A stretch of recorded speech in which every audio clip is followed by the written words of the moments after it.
Would you rather listen to Weezer or EDM while pooping? Hey guys, welcome back to another long-awaited episode of Strings and Things. In today's video, we're going to be talking about guitars, and it may not just be guitars, it's just about getting to know the audience. And while we do that, we're going to be restringing a guitar. A few videos back, I got this acoustic guitar from one of my wrestling teammates, and I'm going to be restringing it and kind of taking care of it in this video. But anyways, I'm going to stop talking and actually start doing it. So, here we go. The first question we have here is, it's the age-old, should I buy an electric or acoustic guitar? And like I just mentioned, that's an age-old question. That question has been plaguing new guitar players since the beginning of time. And yes, by the way, I loosened these strings beforehand. So, the question kind of boils down to, in my opinion, what do you want to play? Some people argue that everyone should learn an acoustic because acoustic is harder and that'll make electric easier. And to me, that doesn't really make any sense. I feel like if you want to learn electric, learn electric. If you want to play acoustic, play acoustic. I feel like learning on whatever guitar you want to eventually play is probably the best idea, at least in my opinion. I just really don't see how it's productive at all to start off, especially a kid, on something that they don't exactly want to play. I feel like that's not really fair to them, and I feel like it might hinder their learning process down the road. And I feel like I should mention, this is my first time restringing an acoustic guitar, so I'm kind of just faking it till I make it, so if I mess up, that's all part of the process. But yeah, I really don't think it's fair that a kid should start off on something, or an adult, anyone should start off on something they're not exactly comfortable playing. Maybe not even comfort is the issue. I think it's more of just, if that's not what they want to play, I don't think that's what they should start off by playing. Now I've ran into my first issue, and that is, I can't really get these things off my hand. That's not very fun.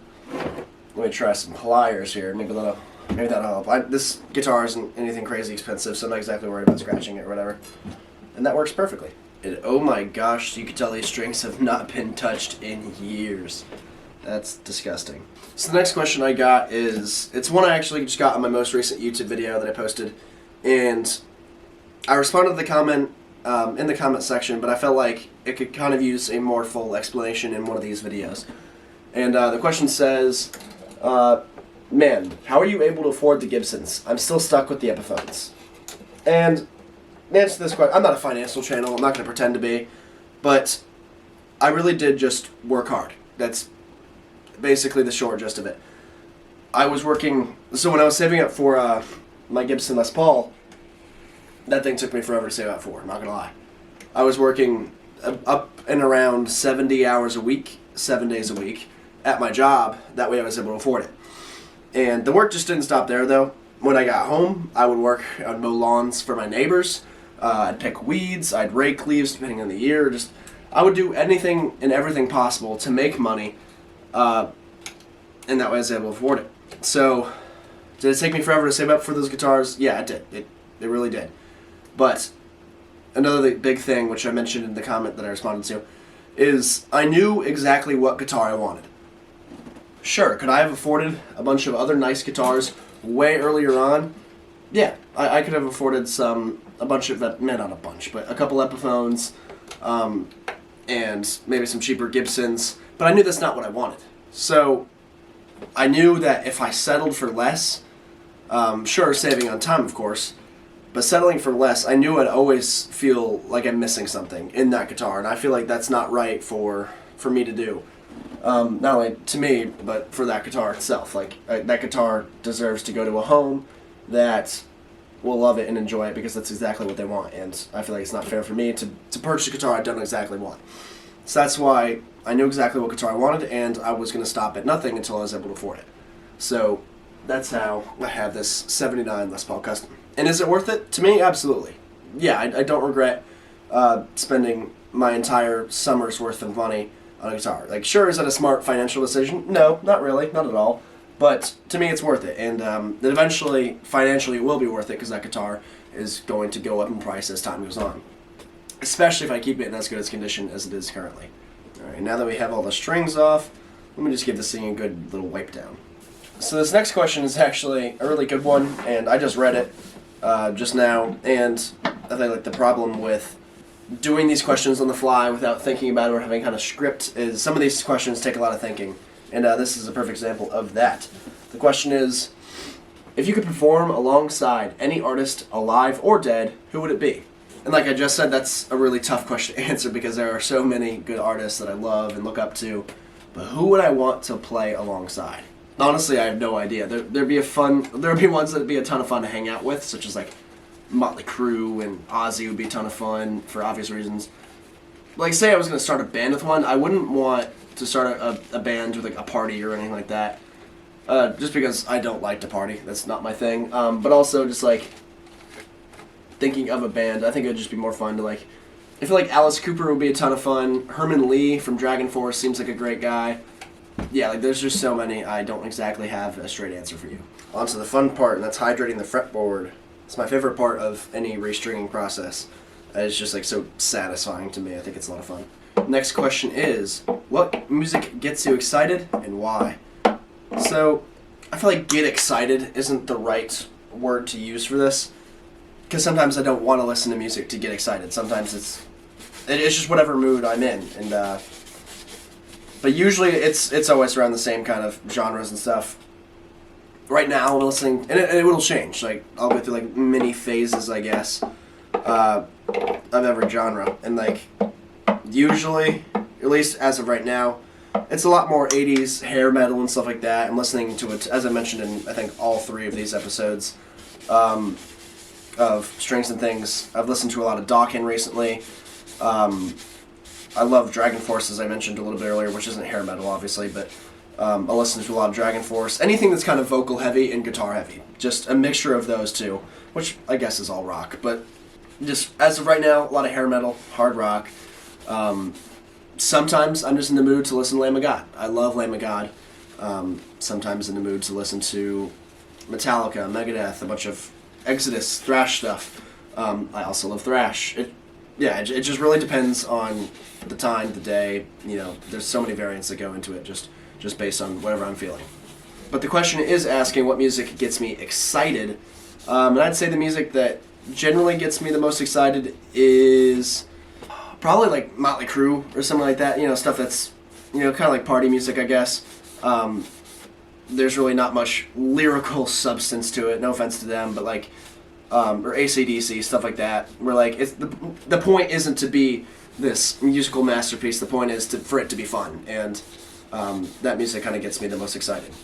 Also, look, I wish I took a before and after picture, but look how much better this fretboard looks.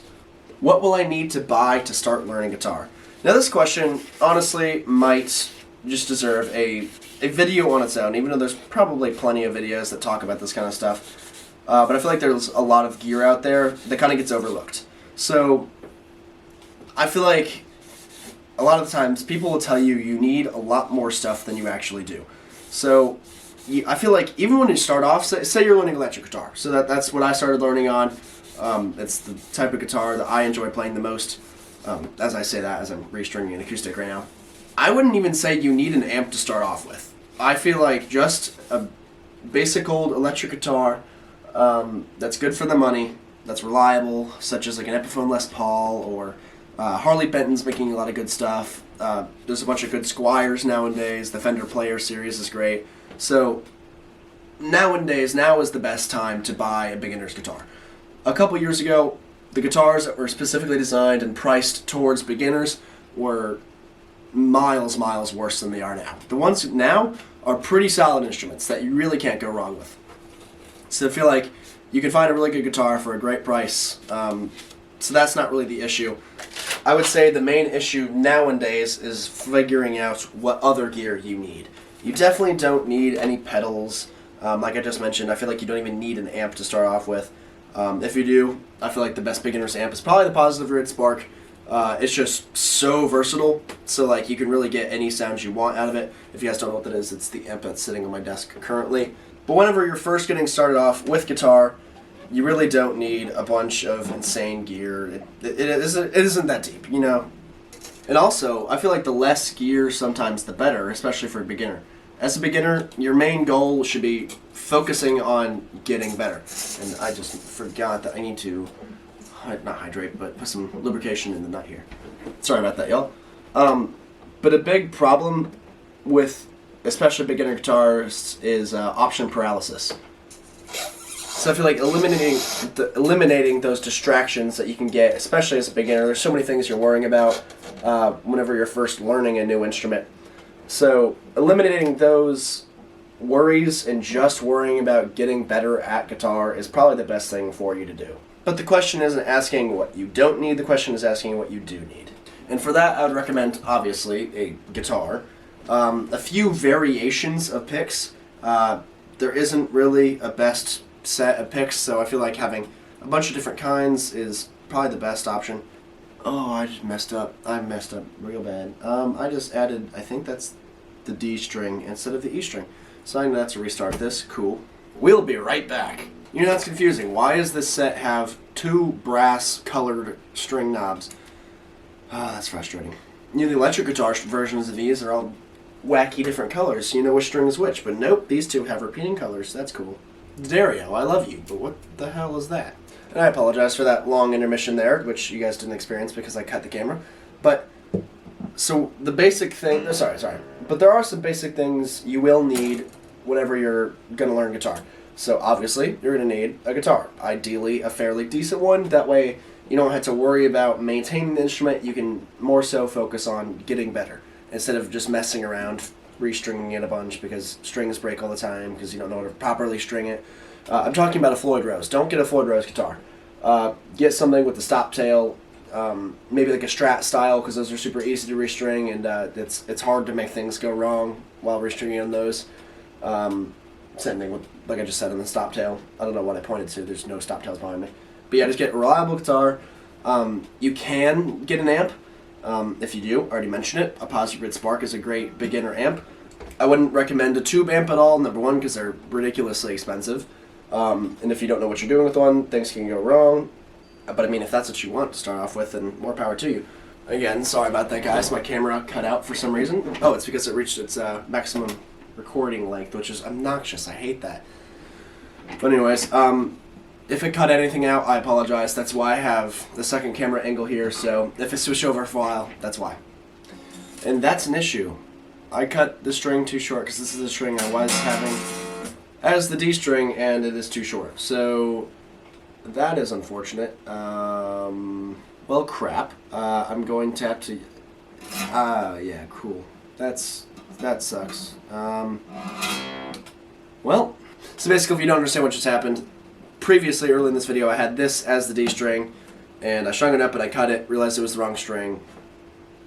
I hoped it would make it to this tuning peg, but it won't because I cut it too short, and now I have to buy new strings and restart. So, that's basically it for this video. Unfortunately, this was a fail, but I do have one more question left, and it is, let me open up my laptop again. Would you rather listen to Weezer or EDM while pooping?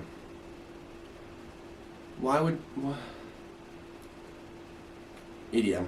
But anyways, that just about wraps it up for this video. If you guys liked it, feel free to click like, and if you loved it, feel free to subscribe. Anyways, thank you guys so much for watching, and I'll see you in the next video. Bye-bye.